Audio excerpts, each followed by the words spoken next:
Today we profile Merlin Olsen, Hall of Fame defensive lineman, actor, broadcaster, a gentle giant off the field and relentless on it, a modern-day Renaissance man. He grew up in Logan, Utah, the second of 9 siblings. During his induction speech into the Pro Football Hall of Fame, he said, quote, "I always wanted to be an athlete.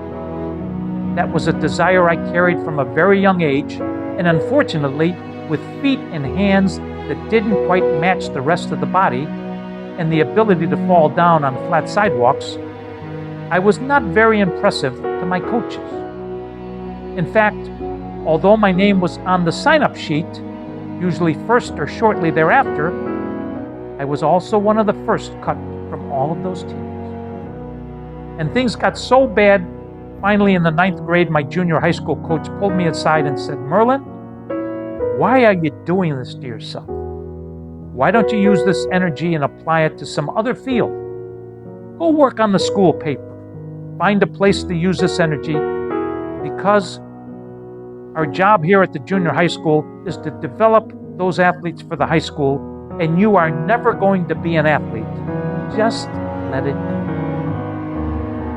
Well, I have to say I didn't always listen to my coaches, and there are some of them back there, and thank goodness I didn't, or I would never have had a chance to make it to camp. And what a trip it's been. He was known as much for his brain as his brawn. 6'5", 270-pound defensive tackle, graduated summa cum laude and Phi Kappa Phi from Utah State University in 1962 and earned a master's degree in economics in the off-season during his 15-year professional career. In 1961, he received the Outland Trophy, awarded to the best lineman of the year in college football. Olsen was the 3rd player picked in the 1962 NFL Draft, right after his longtime Rams teammate, quarterback Roman Gabriel.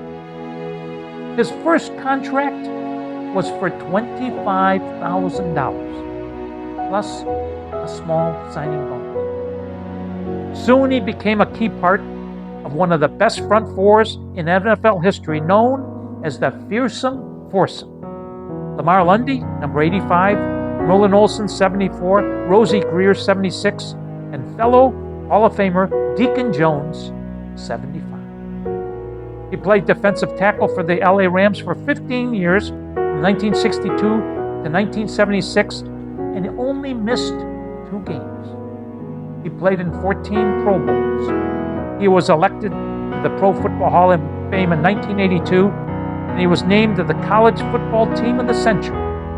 He was named to the NFL's all-time team in 1999.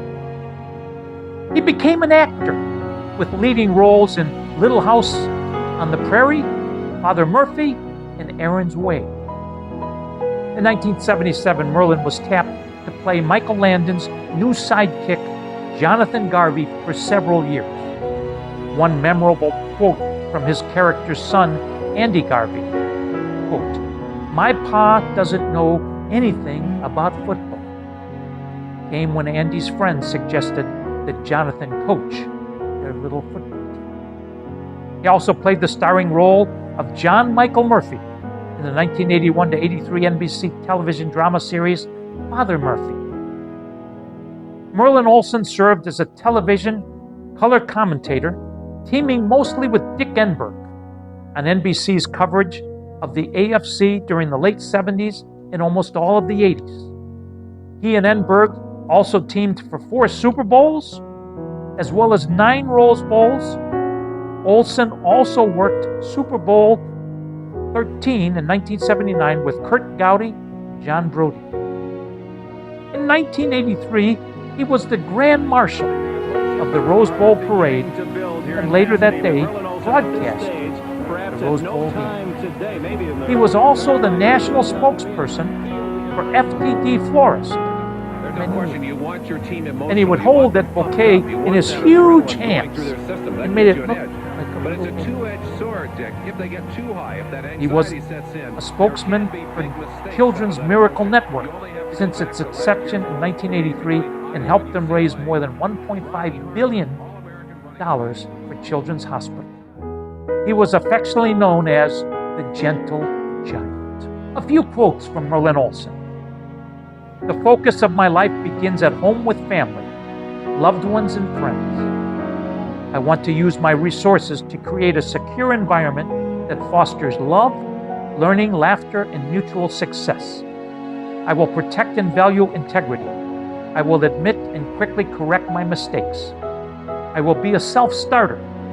I will be a caring person. I will be a good listener with an open mind. I will continue to grow and learn. I will facilitate and celebrate the success of others. Football linemen are motivated by a more complicated, self-determining series of factors than the simple fear of humiliation in the public gaze, which is the emotion that galvanizes the backs and receivers. You can take the best team and the worst team and line them up, and you would find very little physical difference. You would find an emotional difference. The winning team has dedication. It will have a core group of veteran players who set the standards. They will not accept defeat. We need to know where we are going and how we plan to get there. Our dreams and aspirations must be translated into real and tangible goals with priority and time frame. I do not believe that there are any secret or single formula for success, but there are common threads of thought and action that characterize the successful people that I have been fortunate enough to know and observe. I do know from my own experience that our chance of succeeding is much greater when we organize and take charge of our lives. When we are willing to make decisions, we aggressively pursue those things in life that are important to us. Perseverance isn't just the willingness to work hard. It's that plus the willingness to be stubborn about your own belief in yourself. He wrote me his philosophy of life, short and to the point. I'm not sure that I can easily comply with your request regarding my philosophy of life. What I can tell you is that I have always tried to do things as well as I possibly could, to treat people fairly, honestly, and with respect, and to give up myself to make a positive difference in the lives of others. Dick Enberg, his longtime NBC broadcast partner, was cited in the USA Today article commenting on the life of Olsen, exemplifying the words that many felt about the famed star. Quote, God doesn't create perfect men, but he came mighty close when he brought us Merlin Olsen. That, friends, is the story of Merlin Olsen. Thanks for watching. If you like these stories of inspiration and hope, please like, subscribe, and or share them with family and friends. Until we meet again, please remember, with God, anything is possible.